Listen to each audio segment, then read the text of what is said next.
The following show contains adult content. It's not our intent to offend anyone, but we want to inform you that if you are a child under the age of 18 or get offended easily, this next show may not be for you. The content, opinions, and subject matter of these shows are solely the choice of your show hosts and their guests, and not those of the Entertainment Network or any affiliated stations. Any comments or inquiries should be directed to those show hosts. Thank you for listening.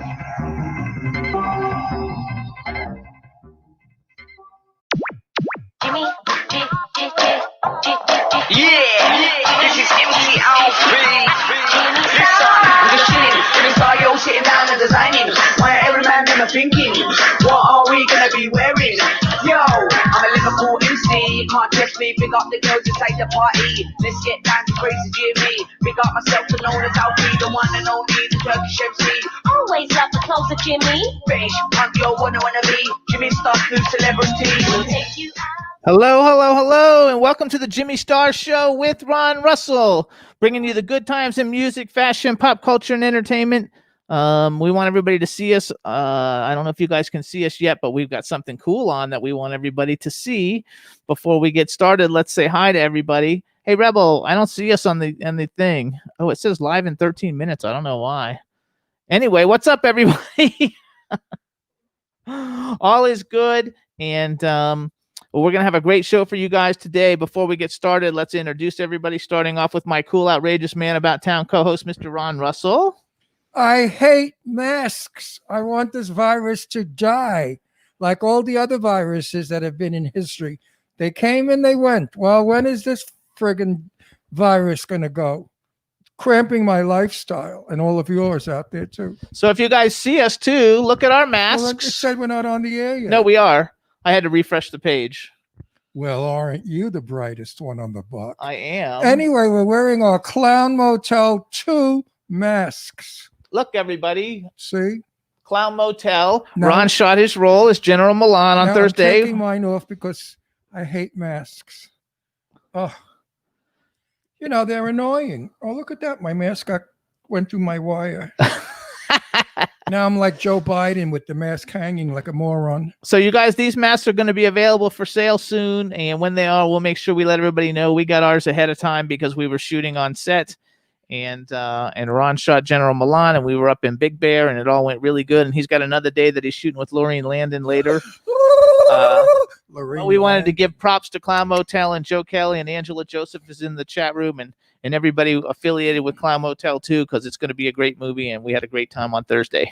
Well, I love Joseph Kelly, because he's a director that lets you in. He doesn't make it his movie, his lines, and you have to do everything, exactly as written.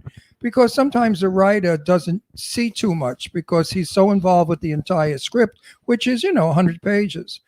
So the actor needs to come in and say, hey, listen, could we do it this way? Maybe we should do that. Maybe we should do this. Only a good director listens, and if he likes it, he uses it. But a narcissistic, stuck-up, conceited director will say, no, it's got to be per letter. It's as written, like he knows what he's writing. That's why a lot of these horror movies stink, because they don't have camaraderie. They don't have choice. I didn't want to just do this as General Milan without a personality. And I developed a personality of General Milan, at one point arrogant, at one point very tough and superior like a general would be, and then at another point very caring and soft, talking to Sergeant Kelly about his missing girlfriend. Wife. So, it's how you play it. And I think all actors today are afraid to tell their director, this word stinks, this line doesn't play for me. I know my character, I know my voice tones, I know my moves, and some words just don't happen. I had a terrible time with one word that I had never heard in my life, and I kept screwing up on it, and it's called a Bitcoin. Now he's got it. Now I've got it, all right? But when we were shooting, I couldn't get it for anything. I kept calling it a Bitcoin. I mean, I don't know why I had trouble with this one word, Bitcoin. So I said to Joe, you take the line and you work it because I'm having a lot of trouble with it. And he did, and it worked out fine. Then later on, I found out what a Bitcoin is.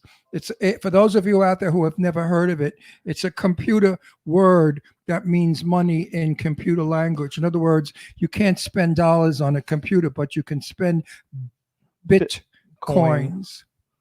It's a currency. I mean, why didn't they make it a different name? Bitcoin. It's a very, very difficult. And then my other line that was a little difficult was almost like Peter Piper picked a pack of pickled peppers. It was, we located a pinpoint. It went on and on and on. So, Joe is wonderful, and we laughed and we giggled, but we got the shot beautifully. I think we made that scene extremely interesting. We brought in a lot of stuff that was not in the script that I think made it realistic, and I'm sure Joe was very pleased, and I will continue to do this if he allows me, because I only want Clown Motel 2 to be a better movie than the first Clown, and make more money, of course. Working with Joe Kelly is a delight. He is a delight. He is the sweetest guy in the world and a gentleman. And I'm not blowing smoke up his ass because I don't do that shit. You know that. If I don't like you and I don't say anything. But Joe is like my kid. He's a boy. He's young. He could be my, oh, Christ, he could be He could be your grandson. Fuck you, Jimmy.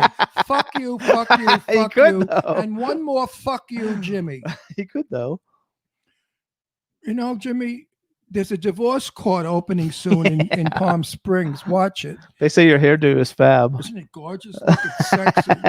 Very, very Kim Novak. So hold on. We have a chat room full of people. Let's say hi to everybody. So what's up, chat room? We have Angela Joseph in the chat room. Yahoo! She's in Colorado, and Jane Doe is Angela. Oh, Angela Joseph, yeah. And then we have Anton from Australia. We have Dawn Hinton. She's from LA. Hey, Dawn, how you doing? We have Teresa Sabin from Florida. I think that went by so fast I missed it. I think Backpack John is in the chat room, and I actually don't know where Backpack John is from. With a name like that, who cares? Backpack John. I mean, he's very cool. That's not his real name. Backpack. Well, he has a company that sells camping stuff, so that's why he's called Backpack John. Called Backpack John. Backpack. Okay. Also, they say you look very young. I am very young, you stupid fucking people watching. What's wrong with you? I mean, what do you think? I'm old? Wait till I go to that place that we did last week. I'm going to get free Botox. And look at that when I get my cheek shot up with that other shit, the Restylane. Look, it pulls the whole face up. I mean, my face is starting to hang. I look like a Doberman or like a Basset Hound. Okay, so Dawn Hinton. Wait, I'm not finished. Oh. When we shoot a Clown Motel, I think next week. 2 weeks. 2 weeks. Lorene Landon, the sexy bombshell, is going to play my wife. So it should be a lot of fun on the set. Joseph Kelly is in the chat room. Or I think that's actually, might be... I'm not sure if that's Joseph Kelly or Sherry Davis. She's trying to get in the chat room too.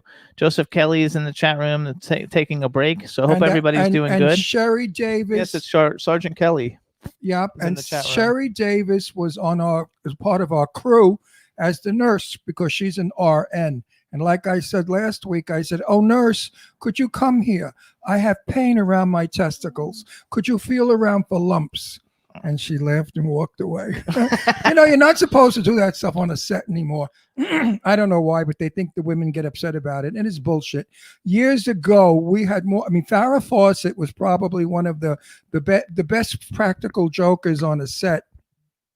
I mean, she was always smiling and fun, and she liked to do silly stuff like that. Today, these laws are women do not. You cannot disrespect. That's not a disrespect.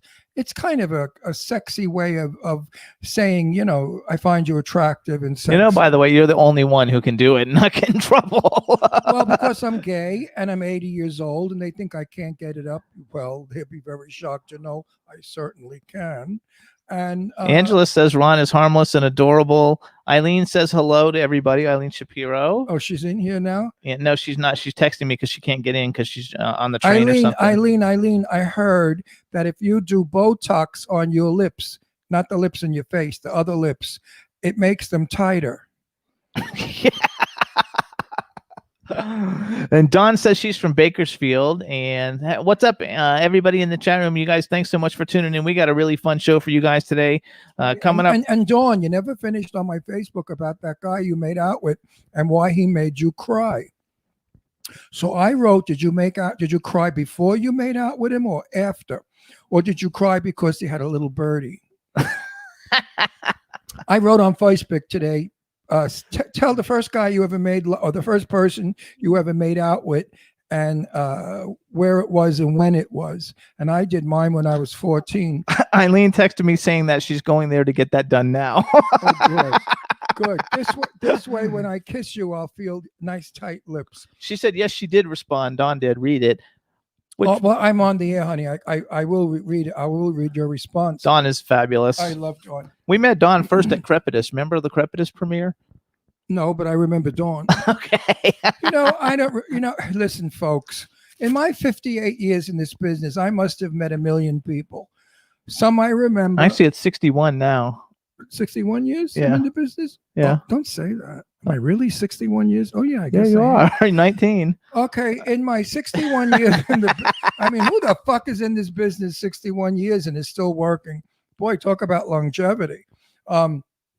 I've been through stage, theater, and television, and now in this new thing, this new career of mine, I started at 80 years old in horror movies. This is a whole new career for me, and I got to tell you, I really don't give a shit about the movies or being in the movies. I just love doing it because I love the crew, I love my friends, I love being with all these kids and having a good time. And I like doing good work because I feel these films need good work. And a veteran actor sometimes can pull strings that today's actors haven't learned yet to make a better performance. And Angie, baby, I love you. And I'm so happy. Yes, Jimmy and I are going to drive out to Nevada to Clown Motel. So I will see you. I've also asked Cardosha Launa, whatever the fuck her name is. Cardosha Ona. Cardosha Ona, the psychic, to join us in Nevada. I want to do a film on that. If we actually go and do all that, we need to try to get Eileen to come. Eileen's going to come too. After she has her lips injected and she can sit down again, then she'll come and on an airplane. So you guys, we have a really fun show today. Angela says, I love you more, and you'll see my twins and niece because they're going to be there too. Good. Absolutely. So you guys coming on the show today, we have Bruce Thomas and DJ Tracy Young. DJ Tracy Young just won the Grammy this past year in January, and we actually saw her met her at. Well, we knew her. I already knew her, but Ron met her at a Grammy party that we went to in January. Fell in love with her. She's family. She's a gay woman, and I just love gay women. And Bruce Thomas, anybody who's seen Legally Blonde, he's the UPS guy that gets fallen in love with by Jennifer Coolidge. So he's been in a ton of things. Actually, when I went down his resume, I couldn't believe how much stuff he's done and how many people that we have in common that we know. And it looks like he's in the studio now. So we're going to bring him in. I just want to say one more thing. Okay. Jimmy and I shot the same day that we shot Clown Motel 2. We shot another movie of Joseph Kelly's, and that's called, what is it called? Compatible. Compatible. And Compatible is going to be a riot, a hysterical movie. Jimmy and my scene was we're in bed as a gay couple critiquing the couple on our laptop that are supposed to be compatible. Well, the comments that we make are hilarious. And I understand everyone else in the film, who I don't know who they are, I haven't seen the rest of the film, they also did the same thing by commenting on it. And this film is going to absolutely hit the road and be a smash hit. Okay. I can't wait to see it myself. It sounds hilarious. It's going to be a lot of fun. Eileen wrote, Tracy is to fuck, okay? I don't know what that means. She wants to fuck Tracy. She went Who's gay. Tracy? Oh, Tracy. Yeah, so Eileen now is into women. Okay. No, that's not what she meant. Eileen said she never was. And I said, how come you never made it with a woman? She said, because I like big dick. And, there's nothing there. And I thought to myself, well, try it. You might like it. All right. Go ahead, Rebel. Let's let our Bruce come on in. Let's make sure we can hear him and see him and all is good. Hello. Hi. We clean up the show for our guests. Yeah, we clean up the show now that you're on. Hopefully. Meanwhile, you're in the dark. You're dark. Do you have a little bit more light you can turn on? Yeah, hold on a second. Yeah.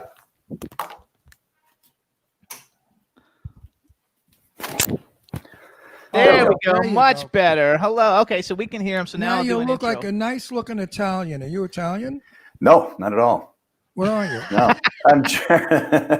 I'm mostly German and British by heritage. German, but you look Italian. Okay, doesn't so it? hold on. Let's do a real intro Why?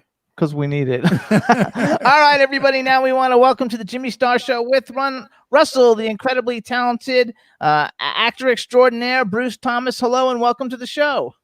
Hello, thank you. Let me introduce you. This is my cool, outrageous man about town co-host, who's also my significant other. This is Ron Russell. No, we're not a significant other. Okay, he's my husband. We're married. We're married. You know, if I was a significant other, I wouldn't be here. I'd be out on the town. But since I'm married, you know, the old ball and chain, you got to sit around.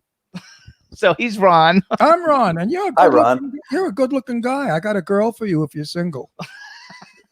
I will be soon. I'm reasonably. Okay, listen. Adrienne Barbeau, friend of mine.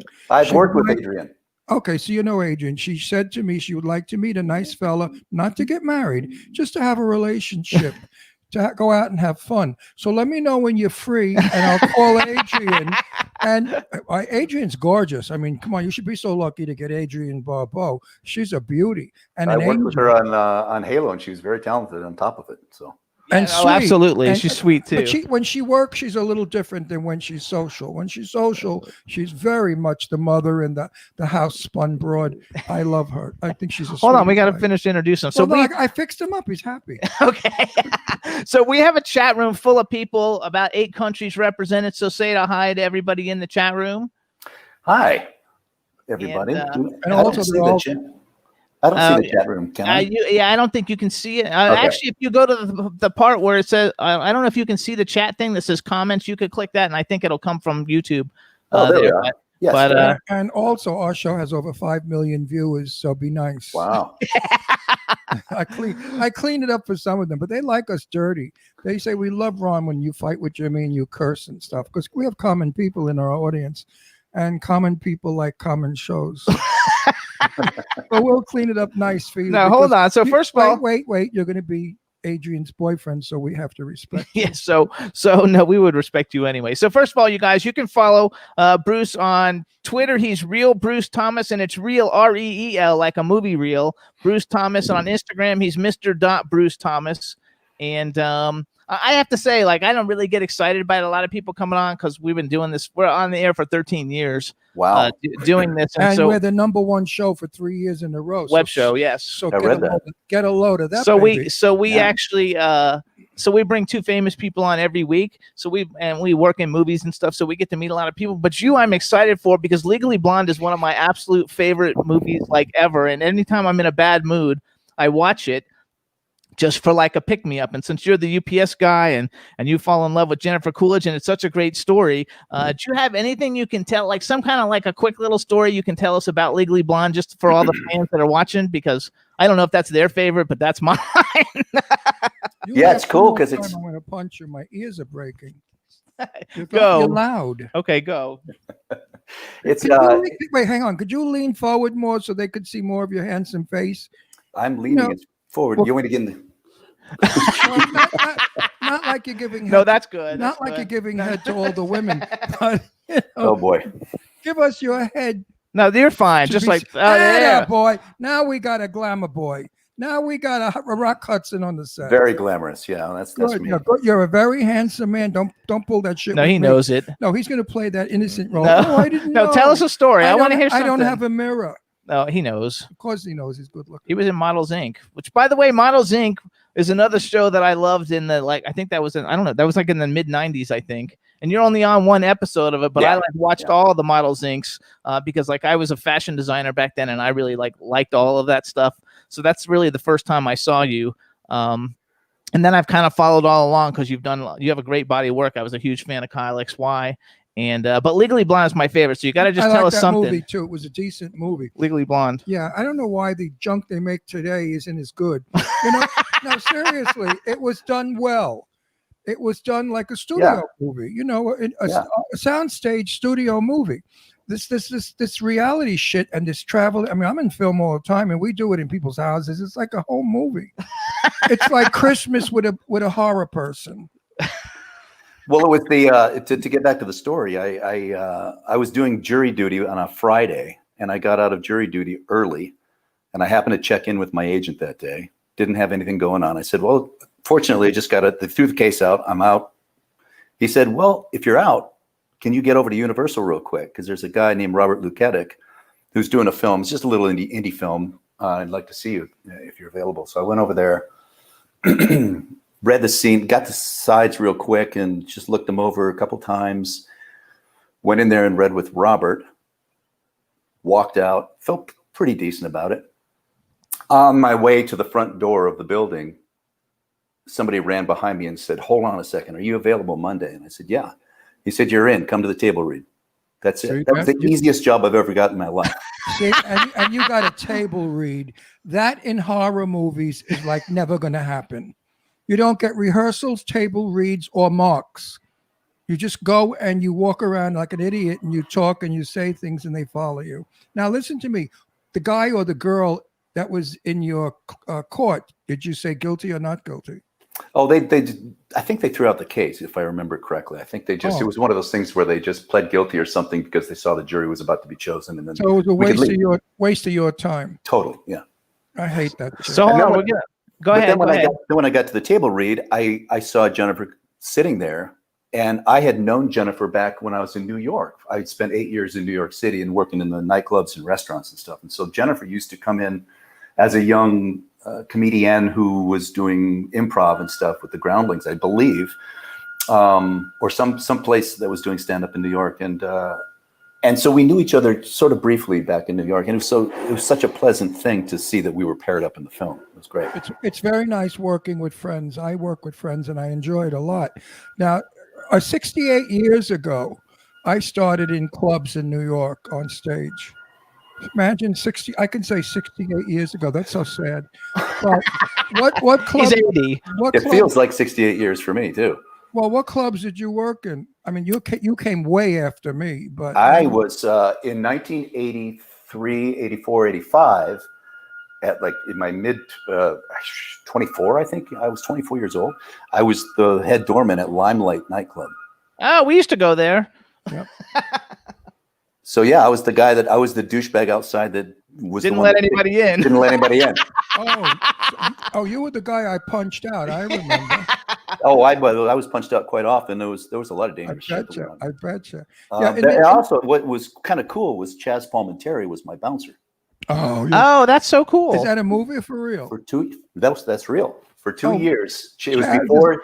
Chaz used to stand there all night long, and we used to play games with people. He used to pull out big wads of cash every once in a while, so everybody in the crowd that was waiting would get the idea and then start pulling out cash to give us, and then go in and pay again on top of it. But so we would do that, but then he would start talking. He would tell us stories all night long, these Bronx Tale stories. It was fantastic. Chaz is wonderful. He is totally a hitman, but not really. I mean, he was born to be a wise guy. Totally born to be a wise guy. Totally. I mean, he could never be anything else. And you're right. A huge-hearted guy, super sweetheart of a guy. I know him from friends of mine in New York, and I was at I forgot where, a club one night, private club, and Chaz was there, and he for about 20 minutes he took over the table, and we were peeing in our pants because he has a funny delivery. Yeah. His delivery is not a comic. Well, he's the New York guy, and he's always telling stories like that. He delivers a joke like a hitman. I can't explain it. He's just a fun guy. The other bouncer that I had too. This is funny that you brought up the club scene, because the other bouncer I had at Limelight was Dolph Lundgren. Oh wow! How cool is that? Dolph. We know him too. And his name then was Hans. He chose Dolph. And we didn't know him as Hans, though. He was dating Grace Jones at the time.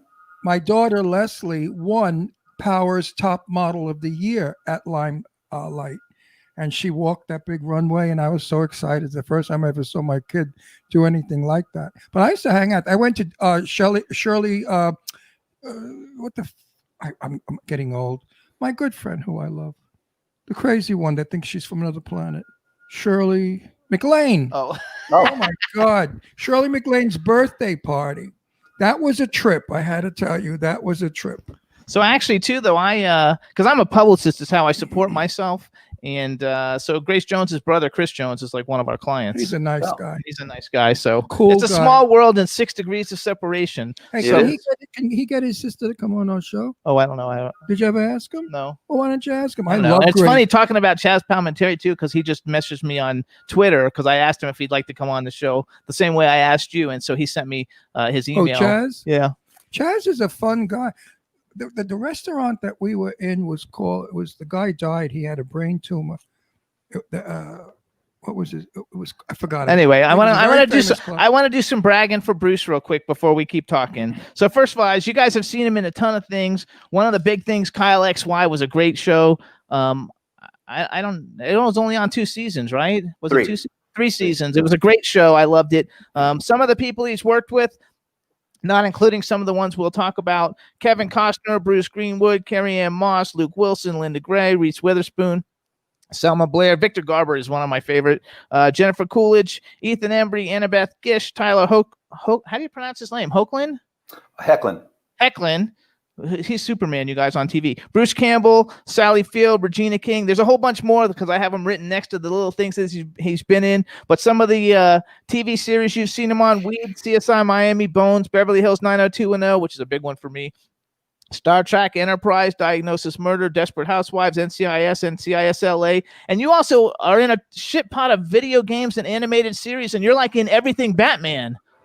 Yeah. Well, I actually played Batman for 3 years in a row, actually, on commercials for OnStar. Oh, you're working all of this work. You must have a lot of money. Oh, wait. Wait a minute, I'm not finished. So when you take Adrian out to dinner, take her to a nice place. You can afford it. So hang on, go back. So I didn't understand what that was. So OnStar is like the car service thing, right? OnStar, yeah, these were commercials. These were national commercials, and it was a big deal because DC Comics had to cast me.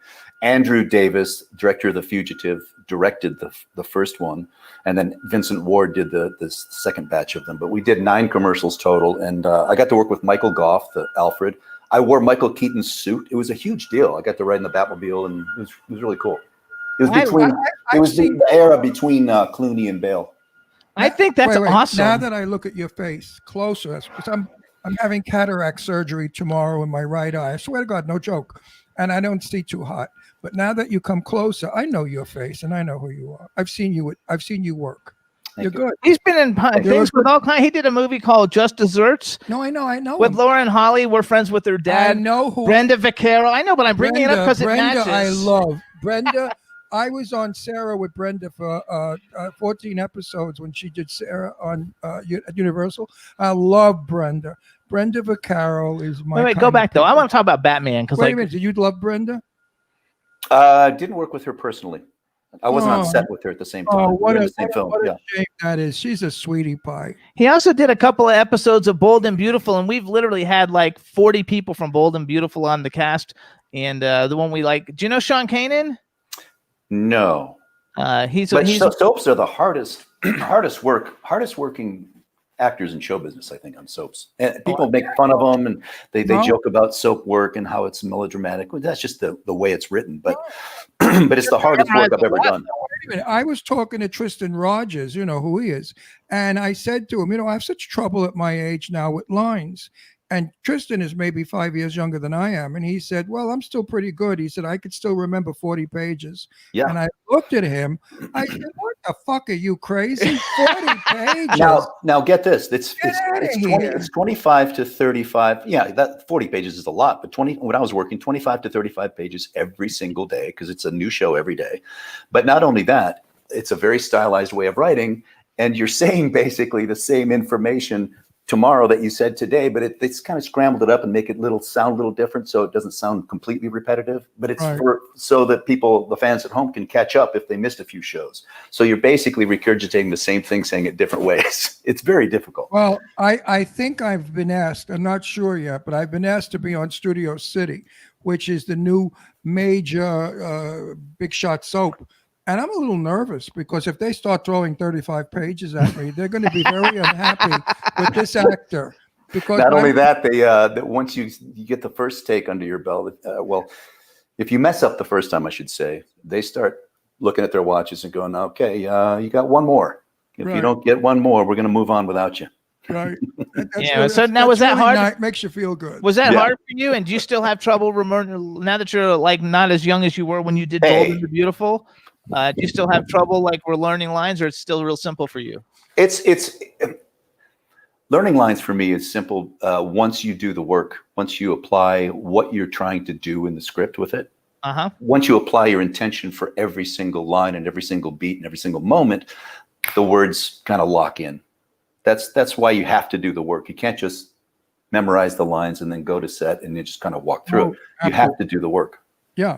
I remember all of my lines 2 days after we finished shooting. I do. Yeah. Which is like I can tell you all my lines I shot last week, but a day before I couldn't give you one. Now figure that one out. It's called. So I picked out those certain things that you've been in because we have a lot of friends who've been in them. Like you did a movie called Raise with Zoe Bell, who's a friend of mine. Adrian Wilkinson's been on our show. Zoe Bell's been on our show. I love both of them. Doug Jones has been on our show. I love Doug. Love Doug to pieces. Is Adrian not the new Audrey Hepburn or what? Yeah. Adrian is a lovely human being. I adore her. She is absolutely the classiest broad I've ever met. We went to a red carpet like event, and everybody and all the girls were dressed in like little teeny skirts and stuff. They look like hookers. They all looked like hookers, and it was they had their tits jacked up, hanging. And out. everybody was going to. Wait, they had clip covers on for skirts. I know. My story. You always steal. I'm not stealing your story. That's my story. You're so anyway, nobody. we went there and we so everybody, it was like a networking thing where everybody networks with each other. I commented to Jimmy, they all look like hookers, and then suddenly there was this magnificent girl with her hair up in a twist and in a red gown, elegant. And I said, now that broad's got class. And we walked over to her and I began speaking to her and we fell in great friendship right away. Now she's fabulous. Continue. No, she's fabulous. And always elegant, always sophisticated. Every time we see her, she's all dressed up like a Hollywood movie star. Yeah, she's got that class. Audrey Hepburn, I'm telling you, she's like another Audrey Hepburn. Did you ever meet Audrey Hepburn? No, never did. I met a lot of people, but I've never met Audrey. I know she's one I never met. And I never met Grace Kelly either, who I love both of them so much. They were my favorites, Grace and Audrey. But Zoe's a special person too. Zoe is awesome. Do I know Zoe? No, you don't. No, I do. She was on the show before you were on it, and she's also. I have a video series called Jimmy Star is the Shit, and she's like on it, like saying, "Hey, I'm Zoe Bell, and Jimmy Star is the Shit," because I used to promote myself in unusual ways. So wait, I gotta get dirt here. Okay. So you're married now, right? So heading towards. But you're ending it, yes. Yeah, but right. But now, legally, I'm married, yes. So is she going to clean you out or what? Oh, don't talk about that. Well, I got to know for Adrian. She doesn't want to go out with a guy that's broke. I mean, she wants to go out with a guy that's going to have fun. I'll have fun. He doesn't look like he really needs any help getting No. I don't think the courts do that. All anymore. the girls in the chat room are dying over him. Wait, I don't think the courts do that anymore where they clean a man out. They stopped that crap a long time ago. Now they make it pretty fair, I think. Well, it's a 50-50 state. If not, we could always call Chaz and he could have her killed. And then you don't have to pay anything. Right? There you go. The ladies in the chat room, by the way, absolutely love you. They're all talking about how handsome and how wonderful you are. Do you have children? I do, too. What kind? What kind? Human beings. No, I mean boys. Good answer. I meant boys or girls. I have one of each. My daughter's Isabella's 25, and my son is 21. Nick. You got old kids. Now, did they follow in your footsteps? No. Nick is a musician. Isabella is an art history major and working with some high-end. So she's starting a company of her own right now. Good for her. I love that name. I almost named my daughter Isabella because Isabella in Italian means she's beautiful. That's what Isabella means in Italian. And that's a lovely name. Is she beautiful? She is. Sure. Yeah. She is. Well, you're good looking. Was your wife good looking or is she a dog? She's beautiful. She's beautiful. So then the kids come out beautiful. Yeah. My kids are beautiful too. My one daughter looks like Michelle Pfeiffer or Grace Kelly, and the other one looks like what's the name? The one that was in the bus that ran away. That we love her, the brunette. Sandra Bullock. Sandra Bullock. That's hilarious. I'm old. I forget names. That's okay. So let's talk a little bit about I'm cute. how video games. So how did you get into video games? Wow. And do you do just lot of voices money. in them, or do you just do voices in them, or do you actually are you like a character on a green screen where you have to like move around and fight and shit? Well, it's not green screen. It's a thing called motion capture, Okay. where I wear the suit with you're going to love this, all the balls all over it. Yes. Right. It's great technology. And I got into it about 10 years ago. I was in a bar. Imagine that. No, in LA. Shocking. And it was, and I was hanging out, and a guy came up to me. His name is Jamie Mortellaro. He's a big voice casting director, and a director in his own right. Cast some big games, and he was casting a huge one at the time. And he said, "What are you doing?" And I said, "Well," and at the time I had just started wanting to get into voiceover work, and so I had a whole setup at home with microphone and stuff. So he said, "Hey, I've got something coming up in the summer you're absolutely perfect for." Anyway, gave me his card. Long story short, months went by. I didn't hear from him, the usual. Then I get a call out of the blue. "Come down, read this, send it in." I did. A couple more months went by, nothing. Finally get another call. "Come down to the studio down in Santa Monica, and some people from Microsoft want to meet you." So it's down to 20 of us or so up for this lead character in Halo. It was the new Halo at the time, which is one of the biggest video franchises in history. Yes. And I got cast. So I ended up doing a year and a half's worth of motion capture and did the voice. But then when Microsoft released the game to some young 12, 13, 14-year-old gamers, they had gotten used to the voice that had always done Master Chief. And his name is Steve Downs, and he's fantastic. Great guy, great performer, iconic voice. Long story short, because they didn't want to scare the fans away by hearing my voice instead of his, we ended up making it a 2-part performance where I do all the physical capture of the character. So everything you see him do, I do. And Steve comes in later and lays his voice over what I've done. The performance that I've given, he sort of matches that with his voice. Now, is it true they really pay well? Because I know a couple of voiceover people, like Barbara Rosenblatt, who does That's all different. the That's audio books, and he's doing games. His is way better. But she makes a fortune with audio books. Now, I heard that these games, they pay very well. I'd like to get in one if I could. They do. They pay well. They do pay well, right? They're not like some of the movies. So hold on, let me brag a little bit. So here he's in Halo 4. You guys, if you're a video game person, Halo 5, Guardians, Batman, Hush, Lightning Returns, Final Fantasy, I think that's 13. Gears of War, Judgment. I mean, those are like every one of those is like, you're not in like any like hokey, like little crappy games. Those are all really big ones. All big ones. Yeah. We just had a brand new Gears of War game called Gears Tactics, which I'm one of 3 lead characters in. It just came out in April.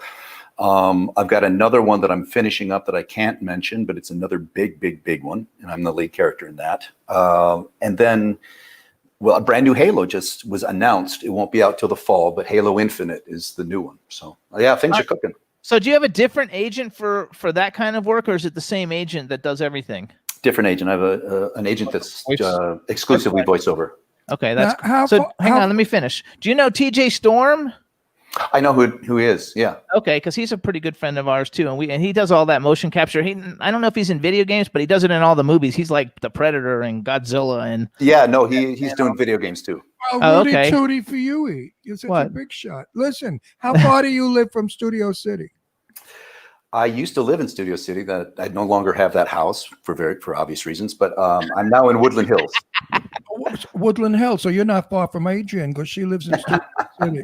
Okay, you gotta quit with the Adrian thing. Mind your fucking business, Jimmy. If I get them together, you know how nice it is. I love Adrian, and he's a nice guy. They'd be nice together. So he's going to be lonely now without a wife. No, he's not. He's going to go out with all these 21-year-old broads with big tits. And I'm doing fine. Yeah, he's not having any problems. No, because now you're forced to go out with all these young sluts. No, you're not. Go easy. He doesn't know you. I feel like I know him. He knows Chaz. I feel like I know him already. Right. If you like Chaz, you're going to like me because Chaz and I have big mouths the same from Brooklyn. He's the Bronx. I'm Brooklyn. So hang on, you guys. Here's some... Wait, seriously now, kidding around. What sort of a woman would you look for if you were out there shopping? I'm numb right now. I don't. Not even on my menu. I was divorced from a woman. I was married 16 years, a big mistake. Although 2 children came from it, which live here in Palm Springs, and they're wonderful. But I know the numbness Yeah. that is. And it doesn't last long. You get horny and then the numbness sort of goes away. That. What do you mean stop that? What are you blushing? What are you, a big girl? No, I Hey, don't. guys, this is man talk. I know it's different though because like he does, when you bring people on here that we like hang out with and they're famous and then they He's come my on new here. buddy. I Are know. you shitting me? We're looking we're Blushing, Sherman We're Oaks. looking in Sherman Oaks. You're next door in Woodland Hills. We'll hang out. We'll play golf. I do play golf. He doesn't. I know. And I play golf. But you guys, another I play movie, with myself a lot. another person that he's been in the in movies. You guys, he was in the movie Hall Pass, a great comedy with Owen Wilson, Jason Sudeikis, Christina Applegate, Jenna Fisher. I mean, do you have like a project that's one of your favorite, or one that you think Meanwhile, puts you work with everybody I love.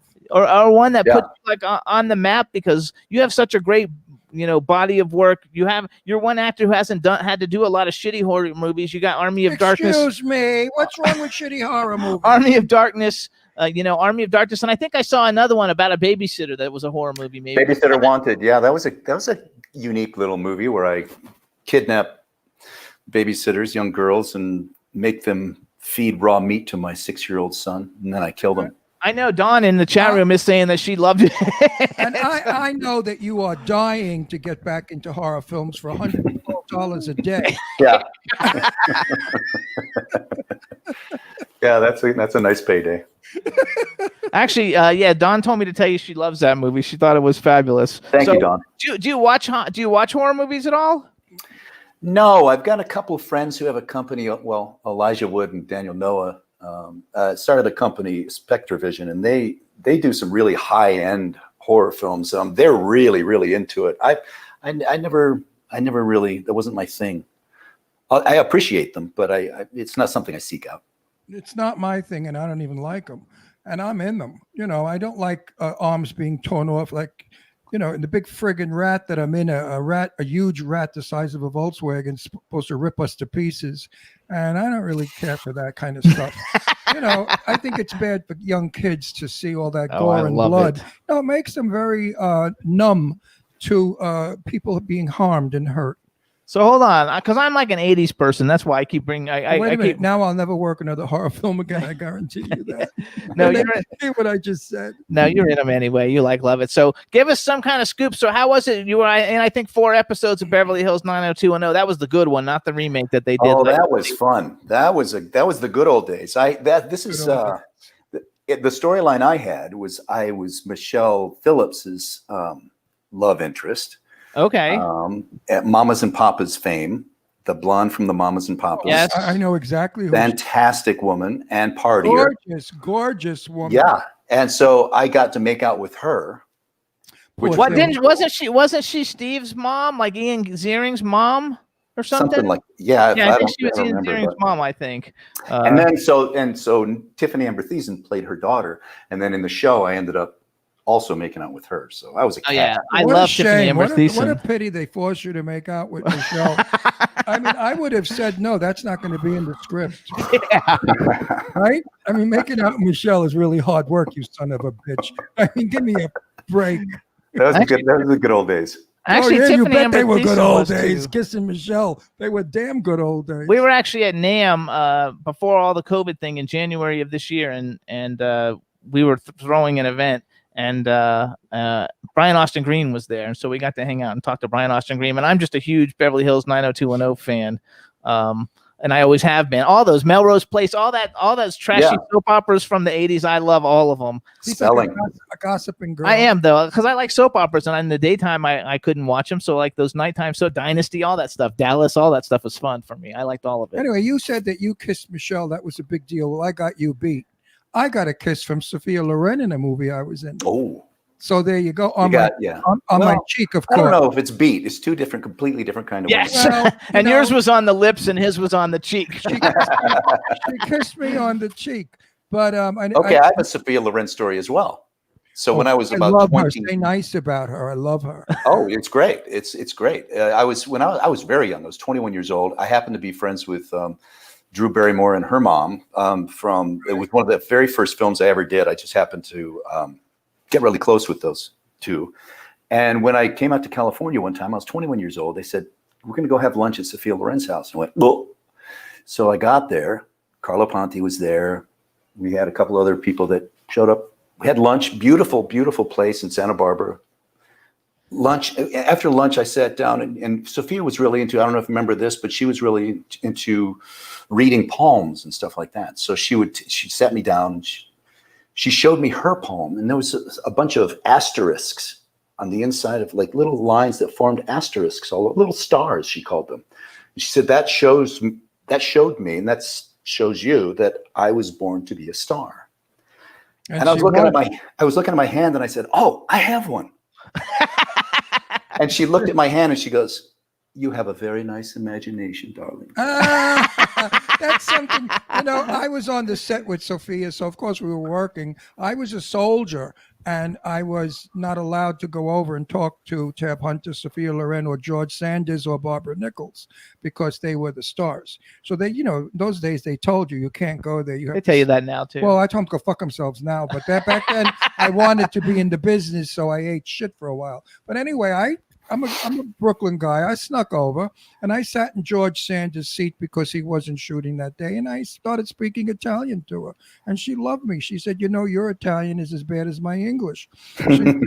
And I think you're carino. Carino is like sweet and like nice. And one of the guys came over. They said, hey, soldier, beat it. You can't sit next to Sophia. And Sophia looked at him. She said, no, let him stay here. It's okay. And we became friendly. And I was 19 years old. I looked 10. She liked me like a little boy. And the fact that I was Italian and spoke Italian. And 3 days shoot. We shot Central Park and we shot Grand Central Station. And when the film was over, I went over to her and I said, grande piacere a conoscere. It's a wonderful pleasure to have known you, Sophia. I will remain your fan forever.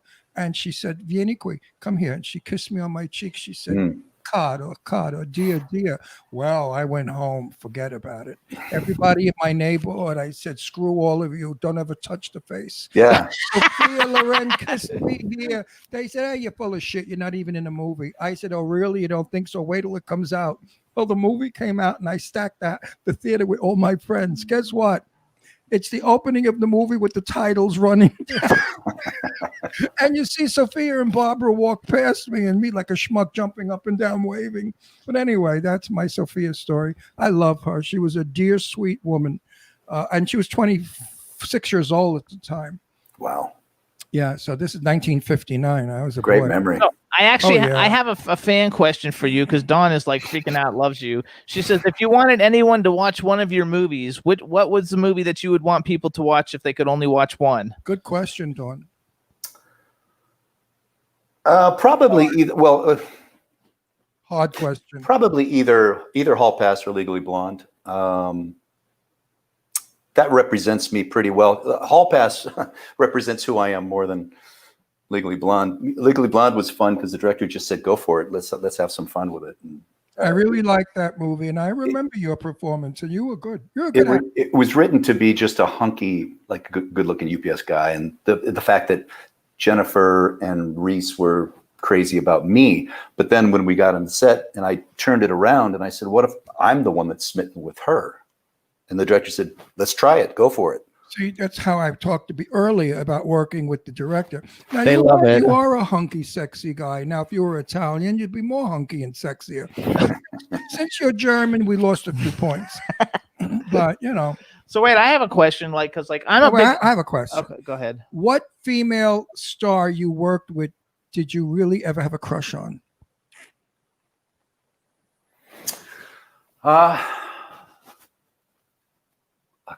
Well, she's married. I can't really. Well, That doesn't matter if she's having a crush doesn't Have a mean that crush. it's happening. That's just a Yeah. crush. I had a little crush on Jenna Fisher in Hall Pass. Oh yeah, she's cool. But also going back to the soap world, it was weird. Michelle, right? Susan Lucci. I worked with Susan Lucci. Oh, I hate her. She was a wonderful human being, though. No, she wasn't. She was Erica's not a very likable character. No, but she is. she She's- was my neighbor in Garden City when I lived there. She lived right up the hill from us. My daughter Deirdre and her daughter were schoolmates and friends. Susan Lucci was the most snobbiest Okay, be broad. nice. No, I'm talking about Susan Lucci. She snubbed the hell out of me in Garden City. She was very much the grande dame star. She would go food shopping and in a tight jumpsuit with spike heels and her nose in the air, and you'd say hello to her. She'd just walk right But by. see, that's his crush. Oh, Well, she had to look. She had to be nice to me because she had to look in my eyes every day. Okay. I know, but if you were going out with her, I'd say dump her and go back with the other one, with Adrian. No, Susan Lucci was a very affected woman. She was totally a star. Another incredible human being, incredible woman. Sorry, I didn't mean to cut you off. Sorry. No, it's okay. I did enough dirt on her. Was Christina Applegate. She's Oh my absolutely gosh. wonderful, wonderful human being. Sweetie pie. You really have had a phenomenal career. So go bucket list. Well, wait a minute. I got to get down to nitty gritties No. here. When you worked with Adrian, what was that like? We haven't discussed. She was in Halo. Yeah, I know that. She played a doctor in Halo, and so You had scenes with her. yeah, and she had to wear one of those tight little outfits as well, and she was incredible. She was a sweetheart. And we talked about The Great Escape, or Escape from New York. I'm saying, should say. Great movie. Yeah, and Yeah, it's great she was appreciative of all of her. I think she was married then. You were married, so you couldn't go anywhere. Yeah. But now you're single. You should call. So hold on. So I'll go back to me. So, I wanted to talk about Batman, but bucket list. Okay, so you've already worked with so many like great A-list people. So on a bucket list, if there's a male and female actor that you haven't worked with yet that you would like to have an opportunity to work with, who might they be? And then my other question that I like to ask is, if you could have ever been in any movie in history, what movie would you have liked to have been in? Oh my God. Well, bucket list for me, as far as genres go, I've never done a Western, and so I'd really like to be. I think I'm getting to that age where I'd really be an effective, you know what I want to do? I want to remake Gunsmoke. I think I'd be a good Matt Dillon. Oh yeah, absolutely. You would be a good Matt Dillon. I like that. Okay, and who haven't you worked with that you would think that would be fun to work with, that you'd like to work with? God, there's so many. I think, if part of it is what's going through my head right now is I know so much about, I've heard so many stories about what kind of people they are as well. So you kind of have to, that bleeds into whether or not you want to work with them. Right. No prima donnas. No, I happen to know George tangentially through Clooney, through some of his closest pals. So we're not texting buddies or by any means, but I happen to know him socially a little bit, or used to. He would be fun to work with just because he's so much fun and he's a good guy. And he's a nice fella. He's a very nice man. Yeah, that would be one. Diane Lane would be another one. I love Diane Lane. Now you're cooking. Love Diane Lane. That would have been my choice. I'm crazy about her. When I saw her in that movie when she shot it in Italy, I felt Tuscany, Under the Tuscan Sun. I fell madly in love with her. I thought her character was absolutely the most adorable, sweet, kind, loving. Have you ever seen the film? No. Oh, please. Oh, you have to watch it. It's very good. Under the Tuscan Sun. You will love it. Yeah. You absolutely love it. I remember seeing, I know what it's about. I remember seeing It's one of the most charming films that has ever been filmed. It's a lovely, lovely love story. I'm so happy you picked Diane Lane, actually, because nobody's ever picked her. And I love her. Everybody always picks Meryl Streep, and we're like, can't you come up with something more original? And you know what? Yeah, no, I try to stay away from the cliched ones too. Although, I mean, how fantastic would that be? Yeah, but wait a second. But Diane Lane is awesome. Let me tell you something. Diane Lane is just as good as her. She is. Diane Lane's been around since she's 14 years old. Remember, she made that movie with, what's his name? The English actor, the Shakespearean, Vivian Lee's husband. Gone with the Wind, Vivian Lee, her husband, Laurence Olivier. She made that movie with Laurence Olivier at 14 about she and a little French boy run away from home, and they meet Laurence Olivier, who's an older man, and he takes them all through Europe. And she was brilliant in that film. She was wonderful in Unfaithful too. Yes, fabulous, incredible. I don't know how anybody. Sexy movie, but she was just so good on top of it. All those emotions. I don't know how anybody could be unfaithful to Richard Gere, though. He's so hot. Diane Lane just does not give bad work. I know if it's a Diane Lane film, I'm happy Yeah, because me the too. performance is going to be so good. She's so beautiful. I guess she She's was. so sweet. Was she in the? I guess she was in The Outsiders because somebody's saying Angela Joseph said Cherry Valance in The Outsiders was her favorite, which that's a great movie, The Outsiders. So wait, you said Gunsmoke. What about a movie? What's a cool movie that's ever been made in history that you think, oh my god, I would have loved to have been in it? And it can be like a current one, or it can be one like a lot of people pick, like stuff from Turner Classic Movies from back in the day. So it can be anything. Oh God. Do you have a favorite movie? No, not really. No, I like so many different things for different reasons. Me God, too. what movie would I like to be in? Maybe the Alien movies. I don't know, something. Yeah, that's fun. Me too. I want to be in an alien movie. You I'm know, friends with Lance Ridley Henriksen. Scott. Anything that My those guys favorite. do. Yeah, they're awesome. I'd love to be in an outer space movie or an extraterrestrial movie. I've never been. I played mafia mostly, gangsters, priests, cops. What else? Boring people. I would love to be an alien or something weird. So let's go to Batman for a minute because we got like a few more minutes. Let's go to Batman. So like you do all kinds of Batman stuff. You were in I know it says uncredited, but Birds of Prey, which was a great series. Well, that's a mistake that I have yet to get off my resume. Some people, they question me about that all the time, but that wasn't me in Birds of Prey. So. Oh, I think that came immediately following all those commercials I did, and it was. I was in Wikipedia with those things, and I think there was an assumption made that was just not correct.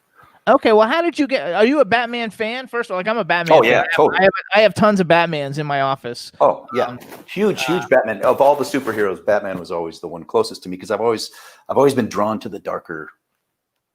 Yeah, part of being human. I love that too. And we actually had Antonio Sabato Jr. on the show, and like he collects like everything Batman. He has a room of all Batman. Wait a minute. I have to say something about Antonio. Everyone stop crucifying him. Okay? So he's a Republican. So what are you going to do about it? He's a nice guy. He has a right to be a Republican. Absolutely. He's an American, and in America we have choice. Yep. Stop crucifying him because he stands up for Trump. He's like the nicest He is a guy. lovely, wonderful, kind, sweet, dear man, and I really like him. And you a should lot. see his Batman Good for you. collection. You should see his Batman collection. No, they're really crucifying Like, him. You got to see what they're doing. It's that for. terrible. Anyway, so how did you get how did you get cast as like in all these like Batman things? Because you're in like video games and animated series. I think you're Commissioner Gordon, I think, in one of them, right? 3 of them. I've done Gordon 3 times now. Batman Hush was the last one. We went to Comic-Con with it last year. Had a blast. I definitely know who you are. Lose the beard. I don't like the beard. He doesn't have a beard. I don't have a beard. Oh, it's my. When's your surgery? Tomorrow morning. At 6:30 in the morning. See, I think he's got a white beard on his chin. See, I don't see. Oh no, and he doesn't. I'm sorry. He looks like a about that. supermodel. I could see his features are good looking. I could see the face, but he looked. Wait. When you were in Models Inc., were you like a model, or were you dating one of the models? What did you do in your episode in Models Inc.? That was so long ago. I don't even remember the character. Oh, honestly. okay. Did you do any modeling when you were younger, though? Because you look like you could. I did for a split second, and I hated every second of it. I hated modeling because there was nothing to do. It was just I stood there and I felt so self-conscious, and I felt like an idiot. They were just pointing the cameras at me, and I had nothing to do except sit there and try to look pretty, and that's really embarrassing. It is. So I hated it. I walked away from it after 6 months, and I just said, I have to do something where I'm active for him. I did a layout for Sears and Roebuck when I was 17. And I swear to you, the guy kept pinning the crotch of my pants for 2 hours. And I was very upset and annoyed with that. And I didn't like the idea that they thought that because I was a beautiful young boy, that they could assault me or whatever me. And I quit because most young fellas say yes. Yeah. I didn't because I was a boy and I didn't understand all that shit yet. I hadn't met Jimmy, so I was straight. You see, I'm straight. Jimmy's gay. Yeah, I'm my husband. I'm straight, but my husband's gay. I like that. Wait. Go back to the Batman thing, though. So, how did you actually get involved in all the Batman stuff? There's a wonderful voice director who's retired now called Andrea Romano, who is just the most beautiful human being in that side of show business. And I did my first film with her. I've done a dozen of these straight to video kind of cartoon animated superhero Marvel thing, not Marvel, but DC Comics. So I did the first one, was Green Lantern, and I played Atrocitus. I played this really nasty man, one of those guys. And so then about, I don't know, a year later, I emailed her out of the blue and I said, hey, what's going on? And she said, oh, I was just thinking about you. You want to come in and play again? And so after the second thing happened, she brought me in to play another. I ended up playing a bunch of villains, to answer your question. Okay. And then eventually I got back to playing Commissioner Gordon.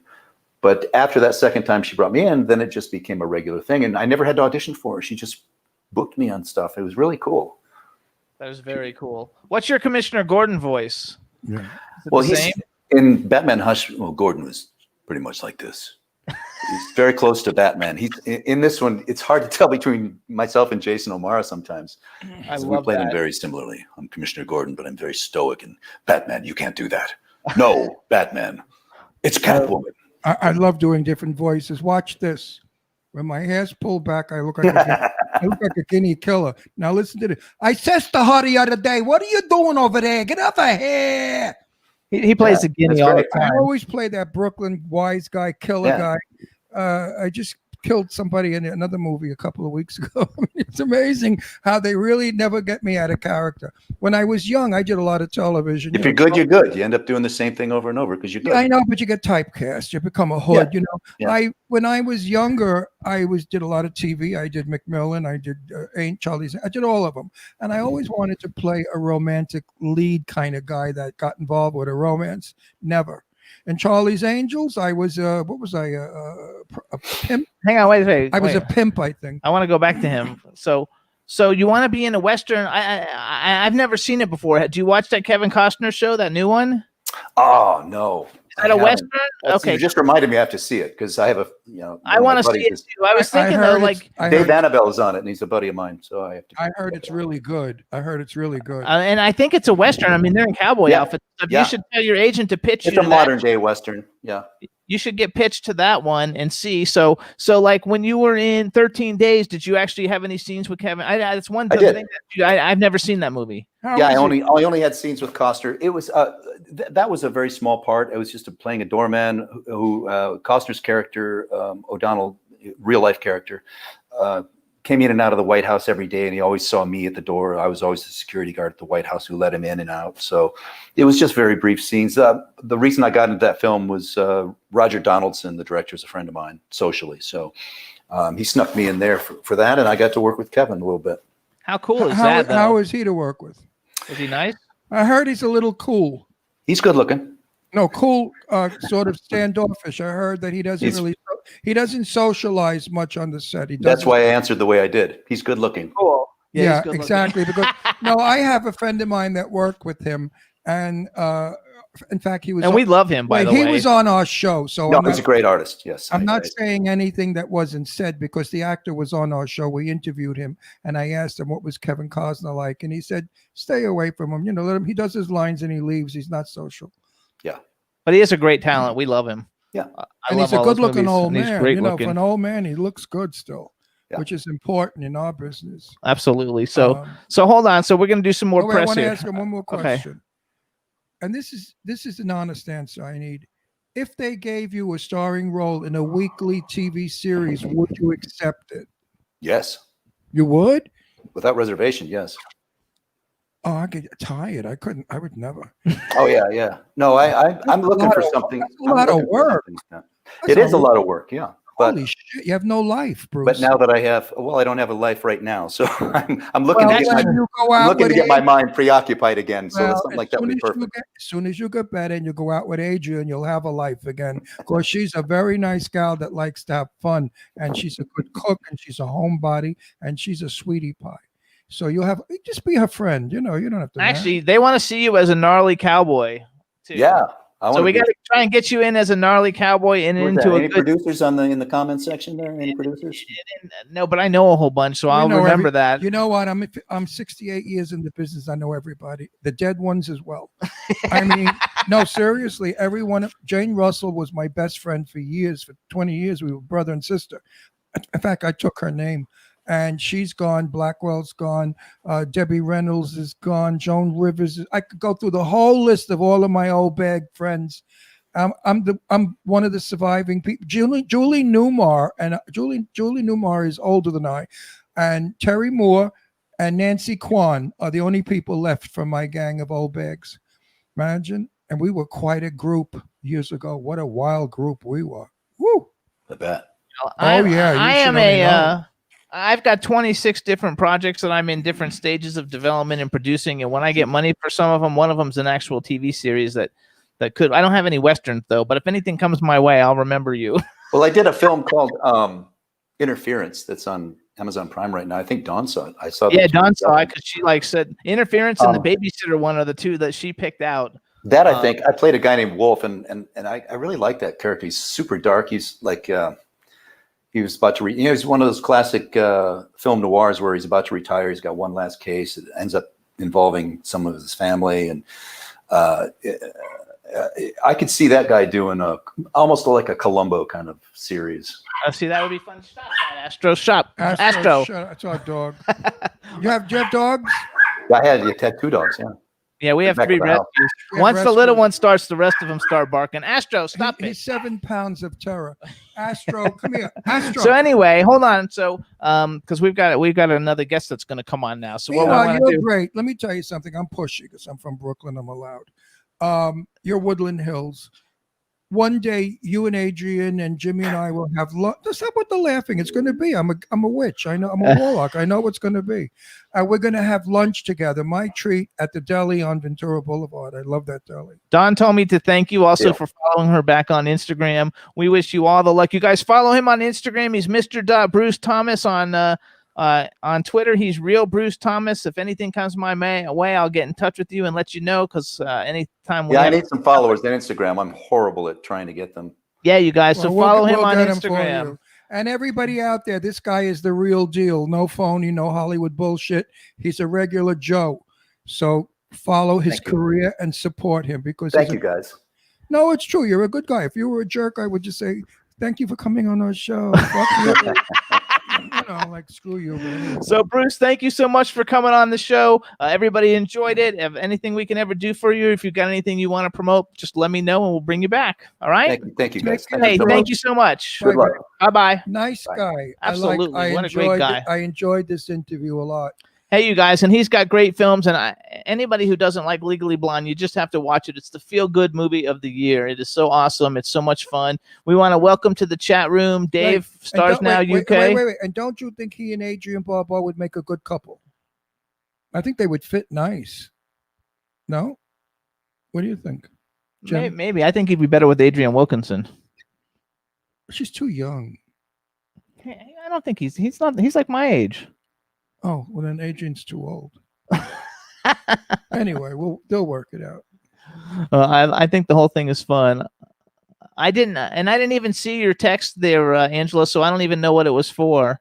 But I think it would all be fun. I hope everybody in the chat room enjoyed it. There was lots going on, but it was going by too fast for me to read it all. And let's do a quick commercial. You guys can listen to the Jimmy Star Show every week on our home station of W4CY Radio.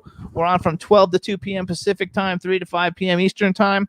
We're also on K4 HD Radio, which is in LA, Jackalope Radio in Kansas City. We're on iHeartRadio, Stitcher, Audio Boom, SoundCloud, iTunes, Spreaker, Apple TV, Podbean, Spotify, and Pandora. You can also see us on YouTube and now on the JSW Television Network on JimmyStarsWorld.com. We also can watch us live on YouTube, but we're also on Twitter, which I don't know if I retweeted today, so I'm going to go and retweet it now real quick. We're also on Roku. Did you say Roku? Yes. No, I didn't. We're on Roku. We have our own little thing there, show thing. Okay, yes, I just retweeted it now on Twitter, so you can watch us live. Look how fun we look on Twitter live. I love it. Wow. I love it how it says live. we're like Doo-Doo. We're all over. Anyway, it was a good interview. I think he's a nice guy. I liked him a lot. You know, some actors are great. Some actors stink. Some actors think who the fuck they are and they have attitudes. You know, I like to remind them, people pay to see you, buddy. Angela Joseph says Adrian would be like a cougar. That wasn't nice, Angie, baby. Adrian. I actually don't know how old he is. I know how old Adrian is. And if you're saying he's your age, then I don't know. then it's not going to work because she's. I was just thinking he was probably my age, but maybe he's not. She's a little older than He might be younger than me. Well, then that certainly wouldn't work because Adrian, I know her age. You know, but like today, that doesn't matter. Look at you. You're younger than I am, and I act younger than you. You're the old man. That's true. I married an old man. Trust me, folks. I'm the life of the party. I'm full of energy. This one walks around in a coma. Oh, see, no, he's 59, so he's 4 Still- years older than me. He looks Still good, though. So she's considerably older than he. but he's a nice guy, and he's a good-looking guy. He was Yeah. in Models Inc., you guys. That was like one of my favorite TV shows in the Who else mid-90s. could we fix him up at single?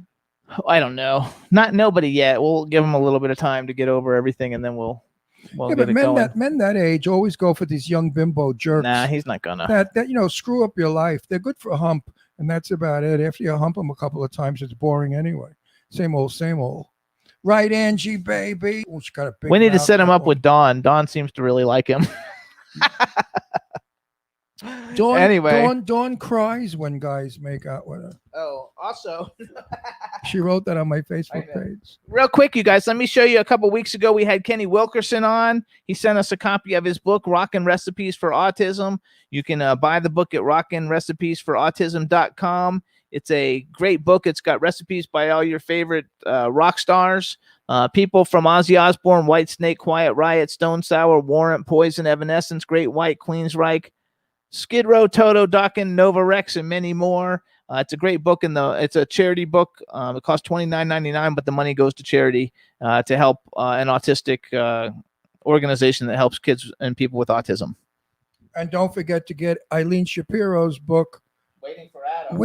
Waiting for Adam. She's waiting for Adam to bang her, I guess. I don't know. She's after him for years, chasing him down. She's like a roadie. Anyway, it's a good book. She talks about a lot of rock stars, sex, and more sex, and then again more sex, and it's Oh, Dawn says she's got a man now, so she's good.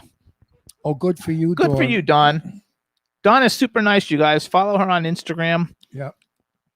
Follow Angela. Angela Joseph is Shared Economy US, I think, on Twitter. Angie could use a man. We got to fix you up with somebody. Angie, They all say they're waiting for your book. yeah, sure. Angie's got about 34 children, and she's the mother of the year. So I don't know what guy wants to go out with her or marry her with all those kids. Although he doesn't have to support all those kids if he married her. Angie, would he have to support them? You're self-sufficient. She's self-sufficient. She supports her own kids. She's a wonderful mother, and she's a hard best mother on worker. the planet. That's why I love her so much. Joe Kelly, too. He's got a kid that he raises. I raised 2 daughters alone. I know what it's like. It's a bitch. And these people are just great in my book. Anybody that takes care of their children, definitely in my book, is a fabulous Oh, person. Dawn's been married for over 20 years, and Angela says she doesn't need any help. She just needs companionship. Well, yeah. Well, we don't talk about marriage anymore at our ages. You know, it's. I don't know why I married this thing, but I guess I needed security. I hear a buzzing sound. Do you hear a buzz? I'm always buzzed. Are you Oh. kidding? Yeah. I have that thing in my ear. What is it called? Where you Oh. hear the ringing all the time? Oh, yeah. Tinnitus. or Tinnitus. something. I have tinnitus. I always hear. That's why people think I'm deaf. I'm not deaf. It's the buzzing that's louder than their voices. That's So hilarious. does what's her name? Sadie Katz. She has tinnitus too. We both. I think talk a lot of about it. people have it. It sucks. I'm used to it. If only if I mention it and I remember, I can hear it. But other than that, I never hear it.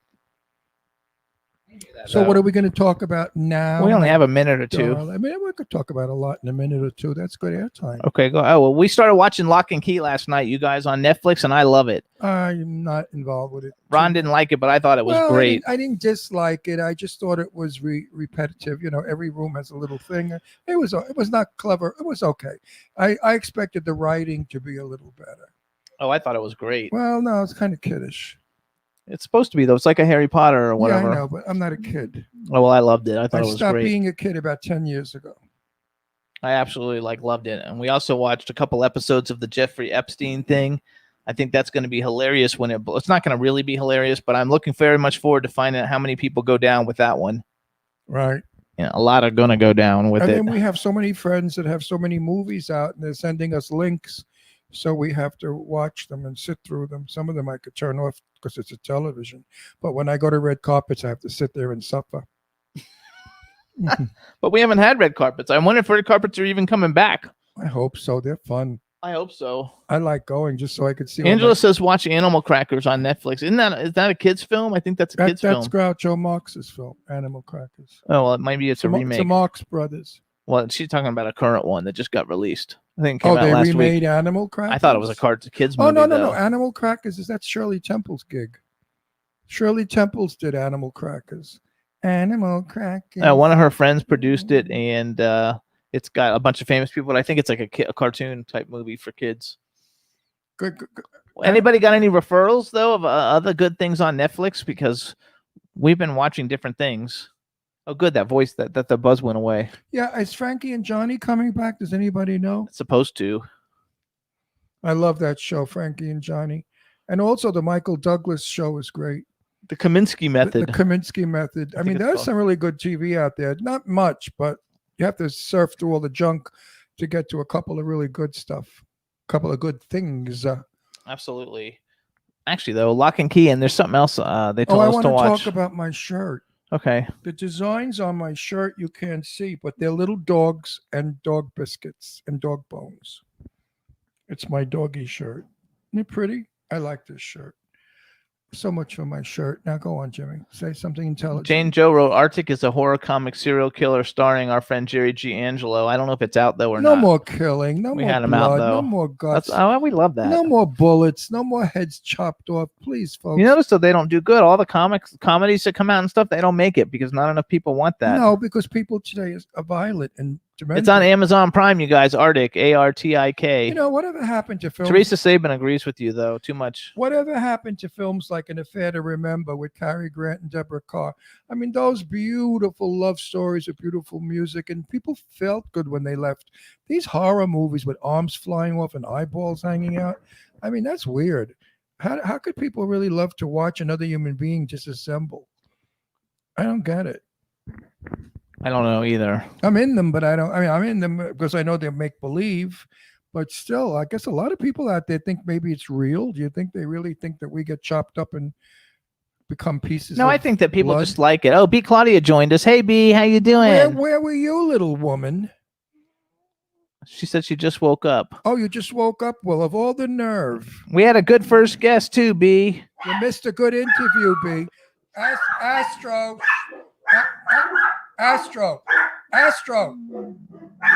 Somebody just rode by on a bicycle. Astro. Come over here and stop that barking. Stop it. That's hilarious. Shazam, stop barking. All of our dogs are superheroes. Astro, Shazam, except for Brandy. Brandy's just a girl. Right? It's hilarious. So our next guest is what's her face? And she's fun. And I like her a lot. She's nice. What's her name? I forgot. Tracy Young. Trixie. She should be coming on now any second. So dead air is not good air, my friend. We have to talk We about have no dead air something. talk. Well, talk. I'm tired today. Today's not a good day for me. Is it a good day for you? I don't know. I didn't sleep that good last night. The dogs got me up twice. Yeah, me too. So I interrupted sleep is not good. And then tomorrow morning, I have to get up at 5:00 in the morning and get to the doctor by 6:30 so they can do my eye surgery on my cataract. Look at that. Yeah, so tomorrow we're Look, going to I be can't- tired too. If I close this eye, I can't see jack shit. Everything is blurry. What a pleasure it's But going look to how be. nice you put yourself together because you look beautiful. Look at you guys. Look at his watch. How his watch matches. It's fabulous. What do you think I am? Some cafona from the woods? No. I'm a New York City boy, babe, from Brooklyn. Everybody in Brooklyn dresses great. If you didn't, they threw water balloons at you and tomatoes. You'd walk down the street, they go, "Hey, geek," and you get hit with a tomato. So you had to always look good. Yeah. She also says watch American Warfighter on Netflix. You'll love it. Didn't you watch John Travolta in that movie about Brooklyn? What was it? That movie that we love? Staying, he does the fabulous Saturday Night Fever. Saturday Night Fever. That tells how Brooklyn was. Everybody dolled up in Brooklyn in my day. Make sure your haircut was good, your clothes looked great. We didn't go around with hats and sneakers and sweatshirts that smelled. We dressed up, baby. I still dress up. I can never be a slob or a comfort slob. This to me is very comfortable Absolutely. So our guest is coming in. and very casual. You know, I used to wear jackets all the time and I loved it. You look so good in the jacket. Very Cary Grant. Absolutely. We wear jackets all the time. Mm-hmm. So now our guest is going to be coming in, you guys. We're working on the studio's letting her in. And we're going to get a new one. There we go. Uh-oh. Hey! What happened? Oh, wait, we don't hear you. You have to hit your microphone. Hit your microphone. Let's see. See if you can hit your little microphone thing. Can you hear me? Because the microphone's not on. There we go. Can you hear me? Now we can hear you. Yay. Hello. How are you? Why can't I hear you? Hold on. Oh, you know what? Don't use the headphones. Don't use the headphones. Do it over air. Can you hear me? Yes. Can you hear us? How come she can't hear us? Oh, not more junk, please. Relax. Hold on. Can you hear us? 1, 2, 3, 5, 7, 9, 10. Hello. Hold on. She's working on it. Hello, young lovers, whoever you are. Shut up, mutt. Astro. Maybe we have to put them out. Astro. Actually,